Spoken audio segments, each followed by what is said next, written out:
Press club में अखिल भारतीय पारसी समाज की प्रेस कॉन्फ्रेंस है और इस प्रेस कॉन्फ्रेंस को संबोधित कर रहे हैं अखिल भारतीय पारसी समाज के राष्ट्रीय महामंत्री रामकृपाल पासी जी और उनके साथ में मौजूद हैं अखिल भारतीय पारसी समाज के राष्ट्रीय अध्यक्ष सेवानिवृत्त वरिष्ठ IAS आर्य प्रसाद जी। रामकृपाल जी, आज इस प्रेस कॉन्फ्रेंस के माध्यम से आप क्या संदेशा देना चाहते हैं और किस उद्देश्य से आपने ये प्रेस कॉन्फ्रेंस बुलाई? पहले तो मैं सभी मीडिया के कर्मियों को जो धन्यवाद देते हुए आज हमारा ये प्रेस कॉन्फ्रेंस 22 दिसंबर को महाराजा बिजली पासी के किले पर महाराजा बिजली पासी का जन्मोत्सव समारोह जो है करीब 19-20 साल से जो है मनाया जा रहा है और उसी प्रोग्राम के संबंध में ये प्रेस कॉन्फ्रेंस जो है आज रखी गई है। और इस प्रोग्राम में जो है 22 दिसंबर को जो है पूरे देश से विभिन्न प्रदेशों से जो है भारी संख्या में जो है अखिल भारतीय पारसी समाज के कार्यकर्ता पदाधिकारीगण पधारते हैं और उन पदाधिकारियों के जो है विभिन्न प्रदेशों से आए पदाधिकारियों की जो समस्याएं होती हैं वो अपनी समस्याओं को जो है सम्मेलन के माध्यम से जो है ये रखा जाता है और चाहे राज्य स्तर का है या देश स्तर का है उन समस्याओं को समाधान करने के लिए जो है यहाँ पे बातचीत होती है और उसके संबंध में जो है संबंधित सरकार को भारत सरकार को जो है मांग पत्र प्रस्तुत किया जाता है उनको पूरा करने के लिए।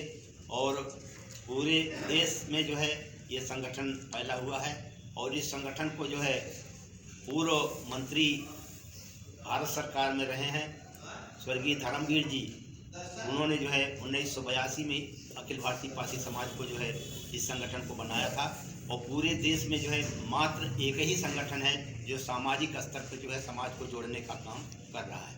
और इसमें जो है जो इस 22 दिसंबर को जो प्रोग्राम होता है महाराजा बिजली पासी के जन्मोत्सव समारोह के अवसर पर, उसके बाद जो है प्रोग्राम उनके जन्म उत्सव को श्रद्धांजलि अर्पित की जाती है। इसके अलावा वहाँ पे जो है उपस्थित मेधावी छात्रों को जो समाज के मेधावी छात्र हैं या किसी भी क्षेत्र में आगे बढ़े हुए छात्र हैं उनको जो है संस्था द्वारा सम्मानित करने का भी कार्यक्रम किया जाता है। और प्रोग्राम में भी जो है वहाँ ऑल इंडिया का जो है राष्ट्रीय सम्मेलन भी होता है और पदाधिकारियों का जो है उसमें चुनाव भी होता है सम्मेलन में। प्रसाद साहब, आपसे एक सवाल है जी कि आपका जो संगठनात्मक चुनाव होगा जी, आप जो पारसी समाज की समस्याओं पर चर्चा करेंगे जी, ये तो अच्छी बात है, लेकिन एक सवाल है कि जो प्रयागराज में बड़ा नरसंहार हुआ है 4 लोगों का, पारसी समाज के लोग हैं जिसमें माँ बेटी है, पिता है, पुत्र है, दोनों 4 लोगों की हत्या हुई है और उसका अभी तक खुलासा नहीं हो पाया है। इस पर आपकी रणनीति क्या है और आपका संगठन क्या क्या क्या रुख रखता है, किस तरीके की बात करेंगे इस सम्मेलन में? हम लोगों का जो है वो बहुत स्पष्ट विचार है कि इसकी जांच जो है CBI द्वारा की जानी चाहिए। यहाँ पे है हम लोग इसे मांग कर रहे हैं, वहाँ पे मांग करते आगे मांग कर रहे हैं, पहले मांग किया हम लोगों ने यहाँ पे। और हम लोग 22 तारीख को इस बारे में निर्णय लेंगे कि हमें धरना कहाँ देना है। हम लोग आवश्यकता पड़ी धरना हम दिल्ली में देने वाले हैं जंतर मंतर से। इतना हो चुका है कि धरना दिल्ली में दिया जाएगा वहाँ पर है। हम पूरा प्रयास करेंगे यहाँ से लेकर दिल्ली तक प्रयास करेंगे ताकि न्याय मिल सके उनको वहाँ पर। बहुत बहुत धन्यवाद। इसलिए मैं एक बात और कहनी थी, कोई संदेश देना चाहें तो? मैं ये कहना चाहता हूँ वहाँ पे हमारा बिजली पासी किला जो है वहाँ पे बहुत जीर्ण अवस्था में है। किला जो हमारा वहाँ पर है तो पूरे जंगली घास पेड़ पौधे उगे हुए वहाँ पर है। वहाँ पे सांप वगैरह घूम रहा है, वहाँ पर घूम रहा है वहाँ पर है। उसके अलावा जो सभागार है 10 साल से पुताई नहीं हुआ, उसके तार टूटे हुए हैं, यहाँ पर पल्ले टूटे हुए वहाँ पर हैं, कोई सुनवाई नहीं हो पा रही वहाँ पर है। तीसरी बात यह है वहाँ पर हमारे बिजली पासी की मूर्ति लगी हुई है प्राचीन पेरिस की है। हम लोग ये मांग कर रहे हैं कि कहाँ से मूर्ति बड़ी मूर्ति लगवाई जा रही है बिजली पासी की, जो सुनवाई नहीं हो पा रही हमारी। उसके अलावा 11 शताब्दी महाराजा बिजली पासी उनका उसने बनवाया हुआ एक बुर्ज वहाँ पर है, वो भी गिरने का पहुँच गया वहाँ पर है। लाख कोशिश कर रहे हैं कि बच जाए किसी तरीके से वहाँ पर, कम कम सुनने नहीं वहाँ पर है। तो ये तय हुआ कि फरवरी में हम लोग वहाँ पर दिल्ली में जंतर मंतर में 500 पासी धरना देंगे हम लोग वहाँ पर इस बारे में और PM का और राष्ट्रपति का ध्यान आकृष्ट करेंगे इस समस्या के बारे में। क्या तारीख को आपने बताया सर? जंतर मंतर पे क्या तारीख को धरना देने जा रहे हैं? लास्ट वीक में है, फरवरी के लास्ट वीक में, फरवरी के लास्ट वीक। हमारा बिजली पासी के किले की पूर्वी द्वार है, उसके सामने जो प्लाट खाली पड़ा हुआ है हुआ था वहाँ पे, वो कब्रिस्तान है पासियों का और उसका नंबर है, खाता नंबर है 1000 और उसको एलियन लाट कर दिया है। कब्रिस्तान की ज़मीन कभी लाट किसी हाल नहीं हो सकती है, लेकिन एलियन लाट कर दिया है और वहाँ पर जो है बहुत बड़ी ने कब्जा कर लिया। वहाँ पर तमाम सब के बारे गवर्नमेंट सुनवाई नहीं कर खारिज कर रही है उसको वहाँ पर। इस बारे में चर्चा होगी, हम क्या करना चाहिए, क्या नहीं करना चाहिए, कहाँ पर। मैंने ये जो सम्मेलन होगा इसमें आगामी आंदोलन की रणनीति भी आप लोग तय करेंगे? यहाँ बिल्कुल तय करेंगे, बिल्कुल। देखो 3 विधानसभा में पार्टियों का वोट निर्णायक है, मतलब 30 एमएलए होता है हमारा और 8 MP होते हैं।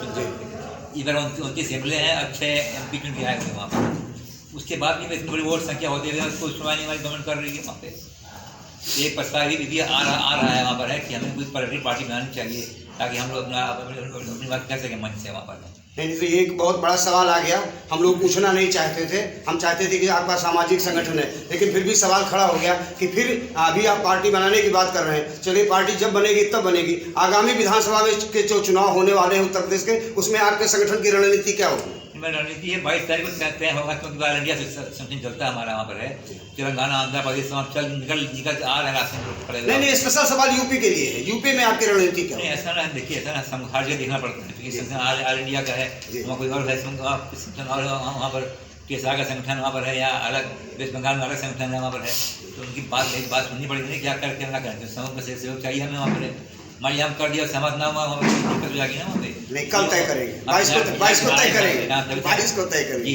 चलिए बहुत बहुत दलित समाज में एक जाति है पासी, उसको संगठित करने के लिए, उसको शैक्षिक रूप से, व्यापारिक रूप से और राजनीतिक रूप से जागरूक करने के लिए संस्था चला रहे हैं अखिल भारतीय पासी समाज, और उसी की एक शाखा है अखिल भारतीय पासी समाज युवा मोर्चा। उसकी जिम्मेदारी माननीय आर्य प्रसाद साहब ने राष्ट्रीय स्तर पर लोगों को जागरूक करने की, जोड़ने की जिम्मेदारी मुझको दी है, मैं उसका राष्ट्रीय अध्यक्ष हूँ युवा मोर्चा का। और आज हम लोग यहाँ पर 22 दिसंबर को लखनऊ में बंगला बाजार के पास महाराजा बिजली पासी के किले पर उनका जन्मोत्सव मनाने का कार्यक्रम तय हुआ है, विगत पिछले वर्षों की भांति। तो उसी के संदर्भ में हम लोग आज यहाँ पर प्रेस कॉन्फ्रेंस के लिए एकत्र हुए हैं। माननीय प्रसाद साहब ने भी सामाजिक, राजनीतिक और शैक्षिक मुद्दों पर अपनी बात रखी है, और सुनीता जी ने हमारी प्रदेश की अध्यक्ष महिला प्रकोष्ठ की हैं, उन्होंने भी अपने विचार रखे हैं। तो ये सही समय है कि माननीय प्रसाद साहब का सरकारी सेवा में रहने के दौरान भी और सरकारी सेवा से अलग होने के बाद भी समाज के प्रति जितना लगाव सरकारी सेवा में रहने के समय था उतना ही सरकारी सेवा में रहने के बाद है। माननीय प्रसाद साहब का पूरा जीवन समाज के उन लोगों को जगाने में बीता है जो लोग आज समाज के विकास की लाइन में सबसे पीछे हो गए हैं। जो लोग पीछे थे वो भी आ गए हैं। तो माननीय प्रसाद साहब का एक सपना है कि ये समाज जो है, जो समाज में उसको समुचित भागीदारी नहीं मिल पा रही है, उसको अब राजनीतिक मंच पर खड़ा करके, राजनीतिक सत्ता दिला करके, राजनीतिक अधिकार दिला करके, क्योंकि डॉक्टर भीमराव अम्बेडकर साहब ने कहा था कि राजनीति वह चाबी है जिससे प्रत्येक ताला खोला जा सकता है। तो माननीय प्रसाद साहब का सपना है कि समाज में सबको समानता का अधिकार मिले, जो संविधान हमारा कहता है। उसी सपने को पूरा करने के लिए माननीय प्रसाद साहब जो अपना सपना देखें, जिस पर वो संघर्षरत हैं, हम सब लोग उन्हीं के साथ चल करके, उन्हीं के कंधे से कंधा मिला करके उनके सपनों को साकार करने के लिए और 22 दिसंबर को महाराजा बिजली पासी का जन्मोत्सव कार्यक्रम मनाने के लिए यहाँ पर आज इकट्ठा हुए हैं।